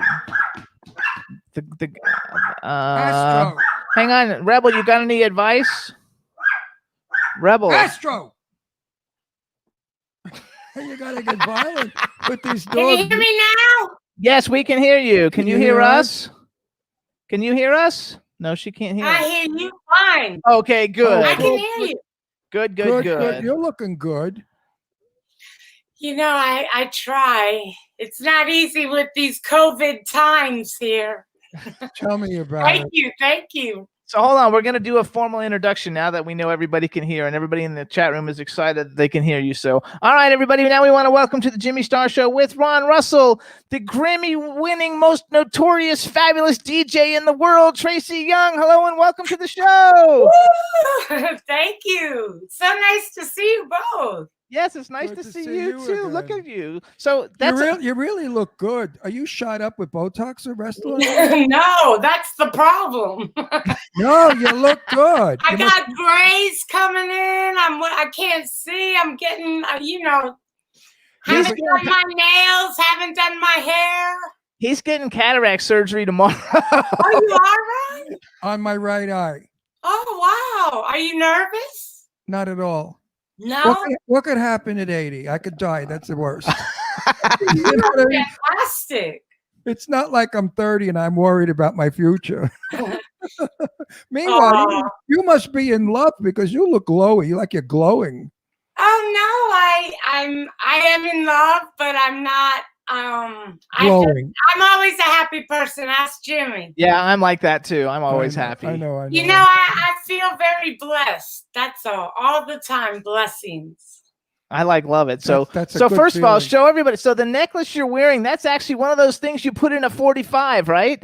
Yeah, you know, a friend of mine gave this to me, and it's like my signature now. I wear my cross, and I wear my 45 piece. Yeah. I think that's so cool because a lot of people watching are probably like not even old enough to know what that is. What's a 45 piece? Come on. A little record, and it didn't fit on the thing, so you put that thing in the middle of it to make it fit. The disc. Oh, I thought you were playing, Ron. That's why. No, the disc in the middle of the 45. Exactly. Let me get close. Yeah, no, it's fabulous. They used to come in plastic. Yeah, they were yellow. And no, they came in all colors, all different colors. For the 45, everybody out there, 45 was a fast play on your phonograph. You guys look like you're on a roller coaster or something. Sitting by, are you strapped in? You're like, put your hands up. You gotta You're like sitting side by side. So we have a chat. Wait. We have a chat room full of people. Almost to finish what she said. Okay. This is an electric love seat. The seats go up.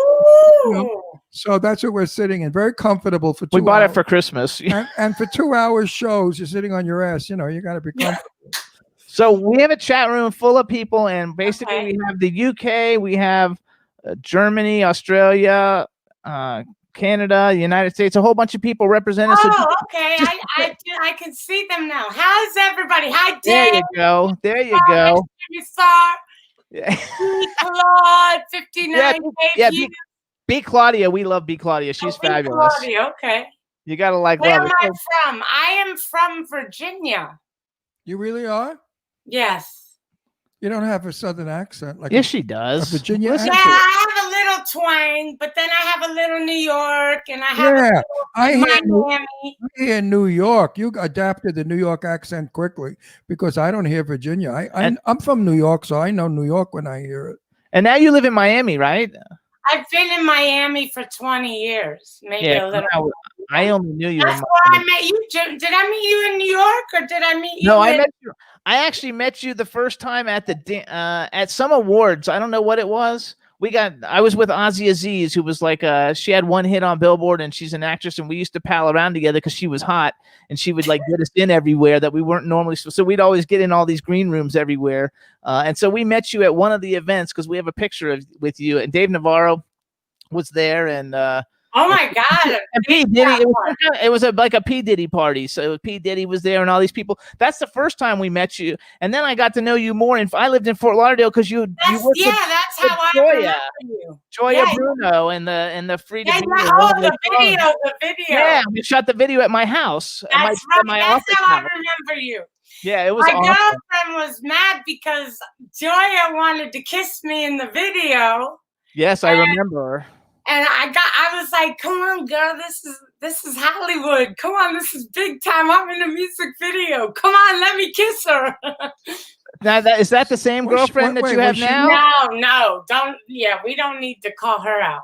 Okay, good. Was she really jealous? Yeah, she was. Yeah, it was silly. Yeah, she gave me a hard time. Yeah, because we shot a scene at a night. Joya's hot. I mean, who wouldn't? Yeah, Joya's hot. That's true. I love Joya. Not only is she hot. How is she doing? How's she doing? She's doing She's great. We saw her not too long ago with her doggy. We had nice. We had a great lunch. And we live in California now, and so you guys. I saw you at the Grammy. That's right, at the Grammy one of the awards parties or whatever, which you won. Congratulations! I think I met you there. Yes, you did. We met. Didn't you yeah, my hair was a little longer. It was up high. Yeah. Did you have multicolored hair? No. No, it was black and red. That's Eileen. You're talking about Eileen. No. Eileen, I know. Are you kidding? Eileen, I know her. No, that's why I was making a bad joke. That's right. Meanwhile, Eileen is now a sexy blonde. She got rid of she dyed her. I love her, man. She's out of her mind. She told me to make sure I say hi because she's at the Botox lady that we had on the show last week's house. Everybody loves her.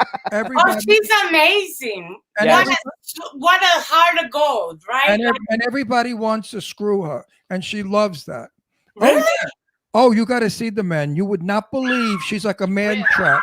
Astro, come here. Astro, my dog heard. Yeah, yours will start barking too now. Astro, come here. Yeah, Eileen, every guy that meets her wants to ball her. I don't know what, maybe it's those 99Z boobs she's got. I know it's got knockers for days. You gotta love it. So I love Eileen. So hold on, let's do some bragging. So we had a great time. We saw her at the Grammy party, and then 3 days later, she won the Grammy. Yay! Wait, I finally got it. Oh look! Yay!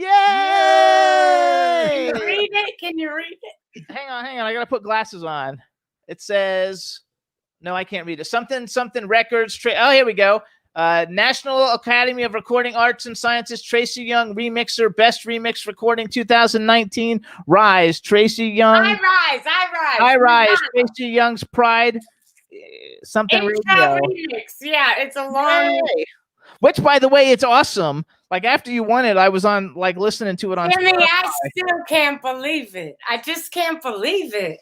You have to be though. You are one of the most down to earth famous people I've ever known in my life because I'm not famous. Oh my God, you have over 60 #1 hits that you've remixed on Billboard. That's I like being behind the scenes, you know. I know, but let me tell you, I'm really shy. If you don't know me, I'm yeah, I know you. People that know me, they're surprised. Like the people that don't know me, they're like, "You're not shy," but I've mastered the art of working through that uneasiness when I meet somebody. Oh no, because when we saw you. Let me tell you something. If I was a beautiful girl built like a brick shit house, I'd be in love with you.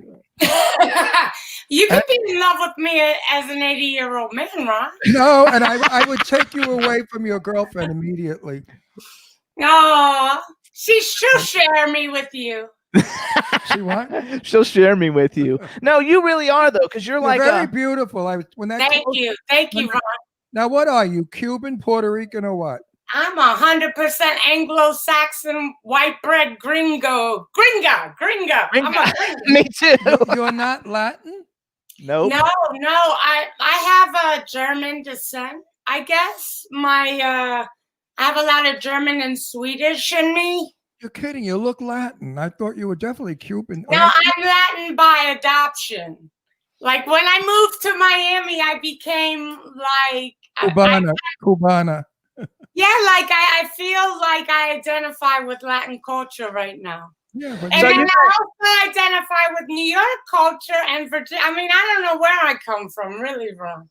No, but your skin is olive. You could be Italian too. You look a little bit like Sophia Loren. Not to make. Oh my God! Not to bullshit. Not to bullshit. But she's amazingly beautiful.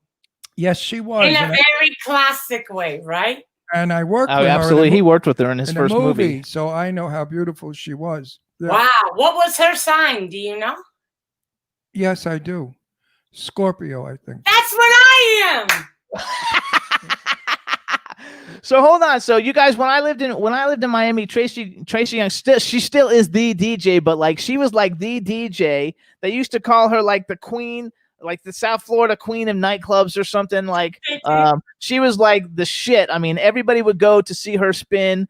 She had residencies at Liquid, Club Space, Mansion, Nightclub, Cameo. I mean, those were like the places where like all the like mad famous people would go, and like they didn't even let like regular people in half the time. If you had to know somebody at the door to get into these places. I was fortunate because Ozzy was hot. She got us into all of them because I wasn't really that well known at the beginning back then. And you're still not well known. Well, I'm more. And it was very, very, it's like very, very cool. So the way that you have, first of all, the way that your career has grown is freaking amazing. Also, the fact that you're still, 20 years, 30 years later, you're still one of the most relevant DJs on the planet is a true say to your talent and how good you are at what you do. I mean, it's amazing that 30 years has gone by and I've been doing the music. It's a blessing. That's why I wake up, Ron. That's why I'm happy and blessed.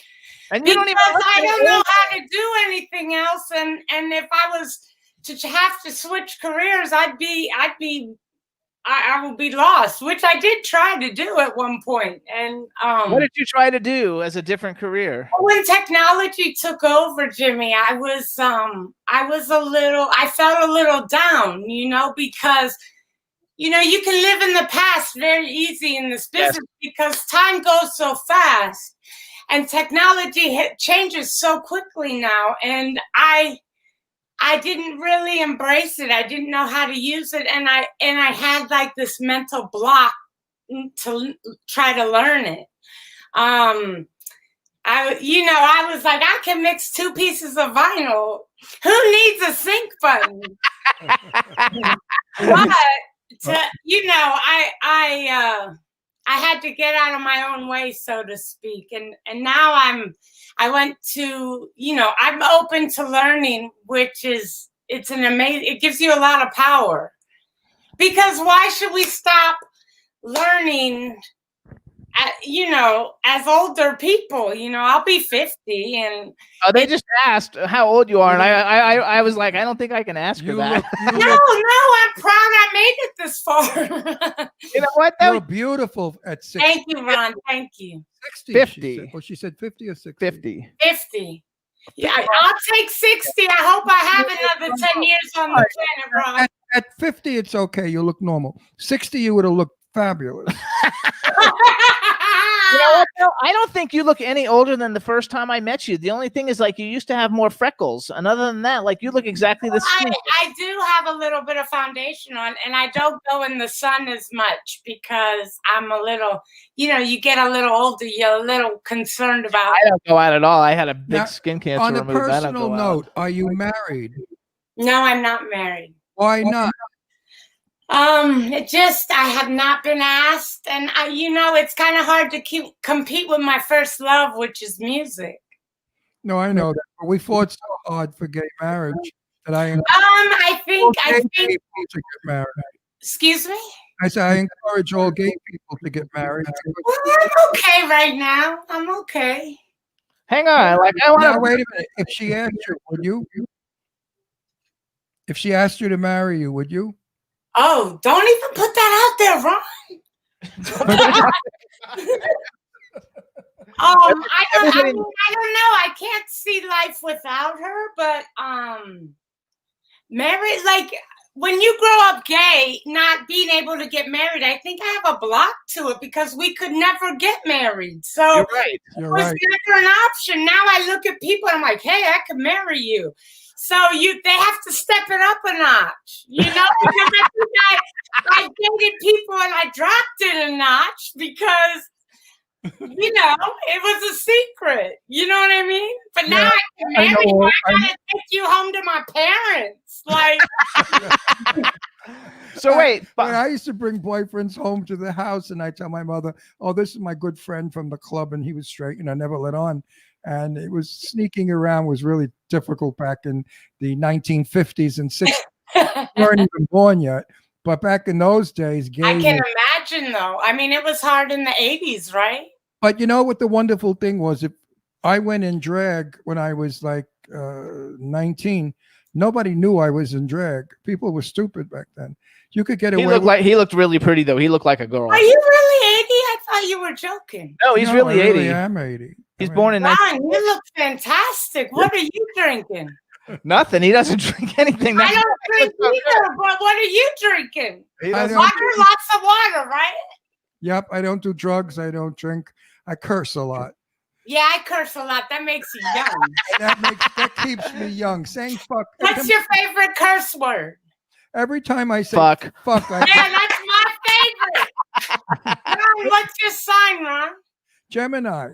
Oh, hell no. There are two of you. I'm Libra. I knew you were a Libra. I asked you that already, Jimmy. But Jimmy's happily married to me. When you knew him, he was married, not married, but he was with somebody else. Did you ever meet? No, he told me at the party where I met you that you were his. Yes. So I know Oh, no, when we shot the video with Joya, though, because Ron and I have been together 9 years, but when we shot that video with Joya at my house, which that wasn't my house, that was like a house I used as my office. I think you did meet my then significant other, and we had been together 25 years. And he came over to say hi because I think there's a Why picture. did you end that? Huh? Why did you end that relationship? 25 years, like you're stuck. No, I was stuck. Ron was stuck to me. I like Ron. Ron's cool. I like him. No, his ex-partner was poor, and he was nuts, and he was a psychologist. So, you know, they're all crazy. We have a little bit of an echo. I don't know why we have an echo. I don't know. though. We always have all kinds of weird shit on this show. That's okay. Everybody in the chat room, they're saying you'd make a hot bride. Oh, Don. Who's Don? Don's Oh, super that cool. picture's next to it. Oh yeah, they don't. She doesn't have a Don, picture. thank you. Oh, Okay. Bride or Birdie? Oh, Bride. I thought it was Bride. No, bride. Birdie.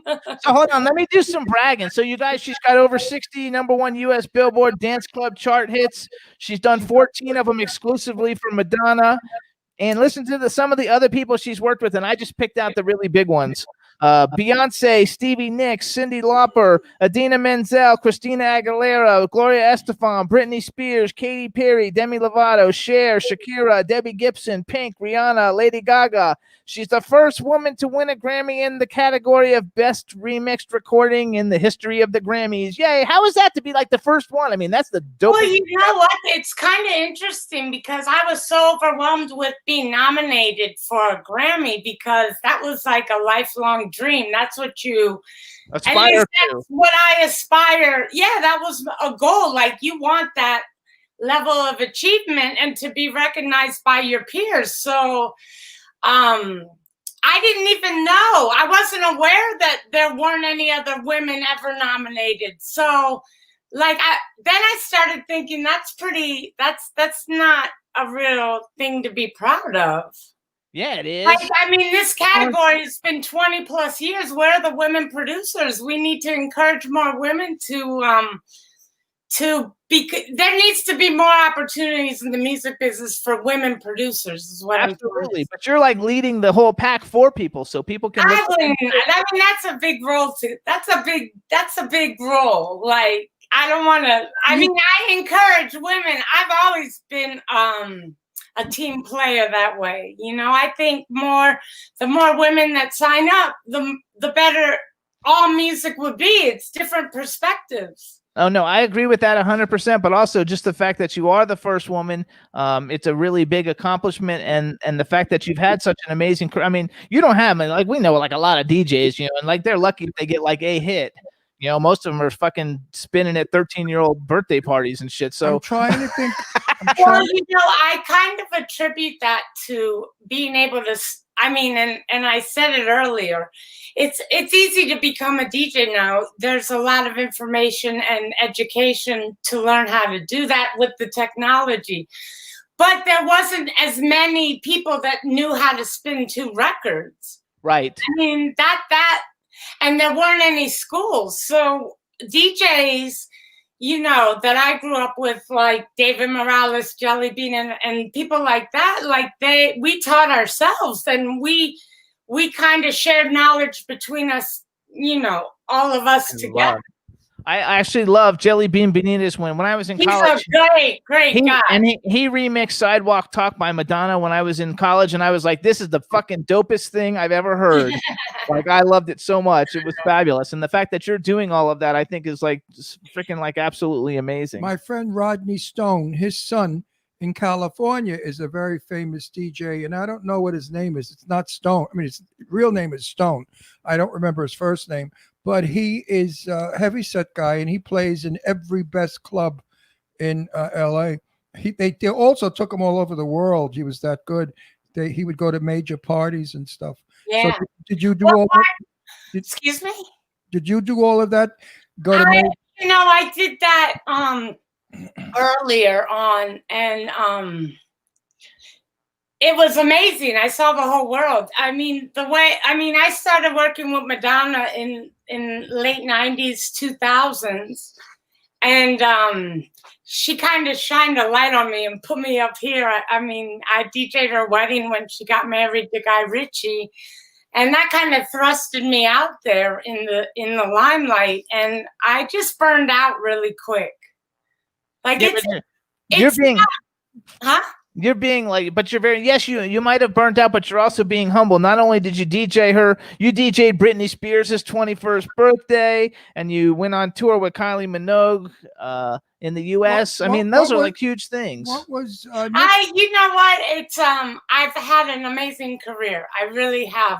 It's not over. Don't say had. No. By any means, it's not over. I'm just you know, there are no clubs open right now. So it's provided me the opportunity to kind of do different things. I've been forced to be creative in different ways, rather than go to a club, get off a plane, go to a hotel, go to a club. And, you know, I've actually embraced it. I think there's going to be a silver lining when all this is over. Oh, absolutely. I hope so. Now, what was Stevie Nicks like? I love Stevie. Oh, man. You know, that's a crazy story. I was playing in New York at the Sound Factory, I think, and I met her hairdresser. And her hairdresser, I mean, this is just my luck. Her hairdresser was like, yeah, I want you to remix Stevie Nicks. And I was like, hell yeah, she's the queen of the queen. I love Fleetwood Mac and Stevie. I mean, who doesn't? Anyway, I got that opportunity through her hairdresser, who used to follow me around New York and Miami as a DJ. And he told her about me, and my first remix for her was Planets of the Universe. And I went to her concert, and they asked me to wait till the end of the show. And I have this thing for buying concert tees. I always buy. I do too. I do too. It's like my little, you know, I've lost half of them, but anyway, so I'm buying this t-shirt, and this girl comes out that I didn't know. It was like 2001. And she's like, Stevie Nicks is waiting for you backstage. I said, me? Why would you be waiting for me? I didn't know how, I didn't know what to do. It was all new for me. So, anyway, I went backstage and 9/11 had just happened and we talked, and man, is she fascinating. That is one of my highlights. And then I remixed Stand Back and Edge 17. And it was interesting because we actually talked about the remix, and she was like, I didn't understand when they said I needed a remix. I didn't know what that was, but I get it. And I do the Stairmaster to your remix of Planets of the Universe. So it was definitely one of those times I'll never forget. I love that. I love Stevie Nicks. Who doesn't, as you said? Who She's doesn't? like one of my favorites. So, Mine too. who's better than me? I met Stevie.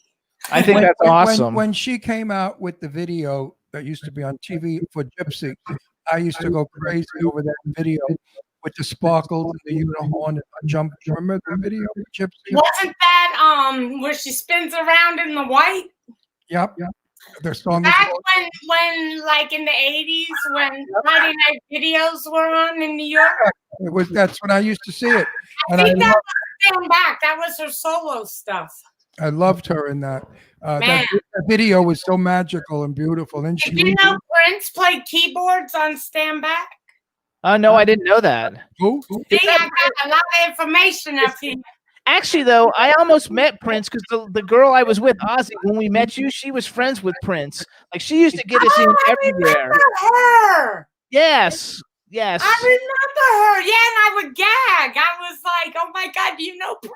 Yeah, she knows Prince. Is that Prince behind you? Like me? In the chat room, they're asking me, is that Prince behind you on your left? Yes, it is. It's What is that? That's a Prince poster I have framed. No, I love Prince. I love Prince. Oh no, I love Prince too. He was like freaking amazing. Yes, so I got to hear when I got the files for Stand Back, I got to hear the keyboard part separated. It was cool. Oh, that's awesome. Anyway, enough about me. Jimmy does all the technical stuff. I do the Snoopy stuff. So how'd you meet your girlfriend? Blind date. You love this girlfriend talk, Ron. What's up? He does. He's like all about trying to fix me up? No. I do this part because most of our fans love when I do this. They're not interested totally in your career. They could take 5 minutes of that. And they want to know who is she, what does she eat, what is she like, who is she married to. They want to know about you as a person. So I always interview you as a person. My relationship doesn't define me. I share myself with her. She doesn't make me, Like that's true. We don't live together. No, but everybody likes a romantic story. Everybody wants to know.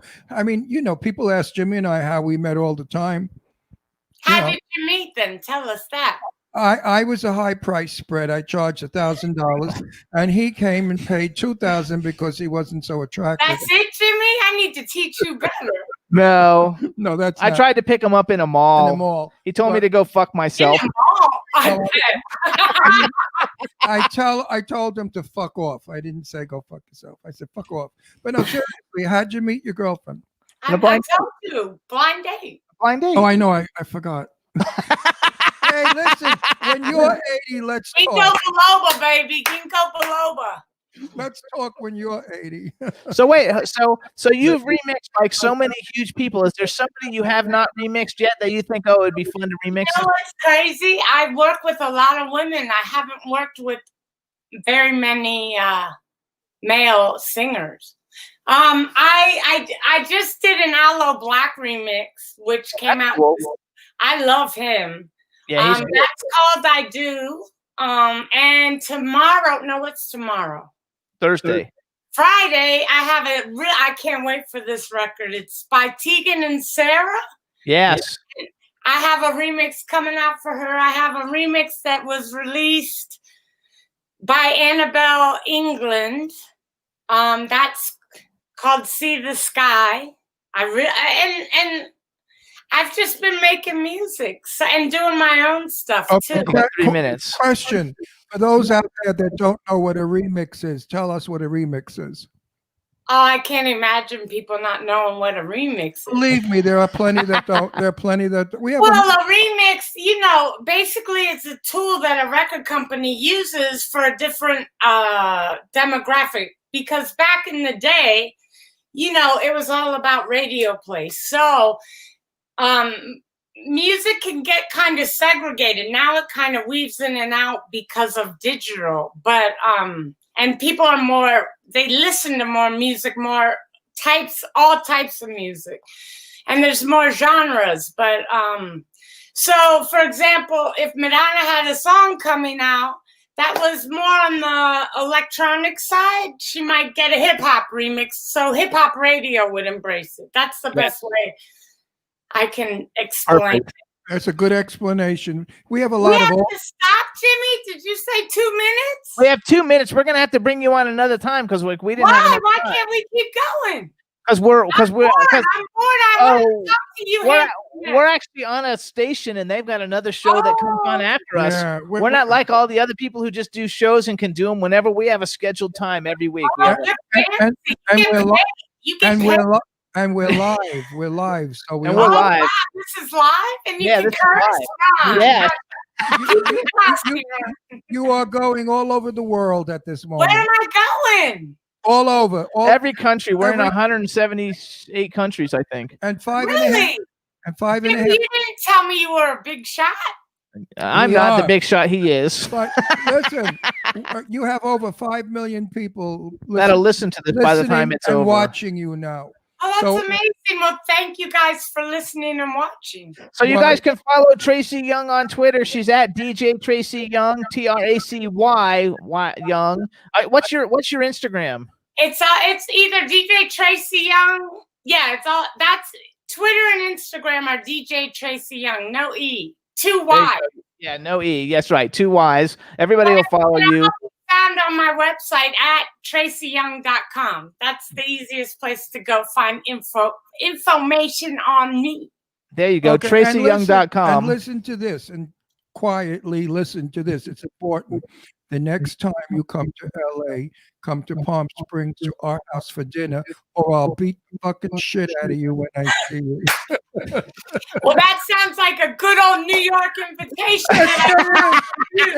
It's a Brooklyn invitation. So we gotta go. So listen, Ron, it was so nice having more than 2 minutes to talk to you, because when I met you at that party, you were charming, but I couldn't hear you. There were so many people. We're gonna have you come back in the fall. Again. In the fall, we'll do it again. We'll bring you back again. This was so much fun. Everybody, follow her. Thank you so much, Tracy. Thank you for having me. Thank you for listening. Love you guys. Love you too. Bye-bye. You're a sweetie pie. Everybody in the chat room, thanks so much. Honey. We gotta go. See you later. Bye. Bye. Woo.